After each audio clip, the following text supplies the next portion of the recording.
Hi everyone, I'm Natalie Sherwood, and I live in western Oklahoma City, Oklahoma with my sister, Natalie, my mom and my dad.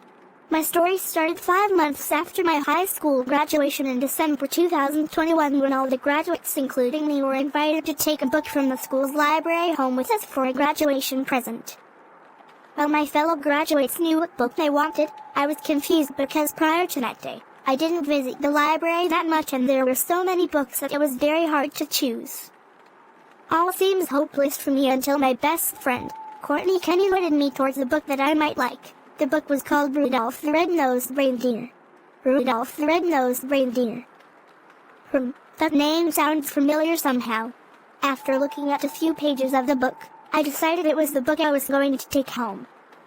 That night, I started reading the book when I noticed a bright red light reflecting off my bedroom window, and when I opened the window to see what that light was coming from, but I saw no one.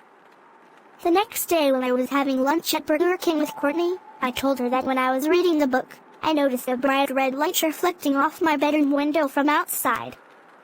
After telling her that, Courtney couldn't believe what I said and told me to inform her if this continues.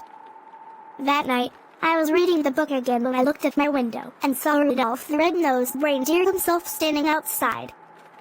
After finding out the mystery of the red light, I got up, opened my window and asked Rudolph why he was here. Rudolph then answered my question by saying that when he was flying back to the North Pole, he saw me reading his story and that he really wanted to read it with me. After hearing why Rudolph came to my house, I walked outside with the book and sat down next to Rudolph as he lit up the pages with his red nose. The next morning, since Courtney told me to inform her if this continues, I called her and told her that the red light that I saw was from Rudolph the Red-Nosed Reindeer's nose. Courtney was very surprised because she didn't expect for Rudolph to come to my house when I was reading the book, but she agreed with me that it was fortunate I had someone to read it with. For the next 3 days, this continued until I finished the book. On the last night of me reading the book with Rudolph before he went back to the North Pole, I thanked Rudolph for coming to read the book with me, and that was that. Well folks, that's my story straight of what I can remember. Goodbye and have an awesome day.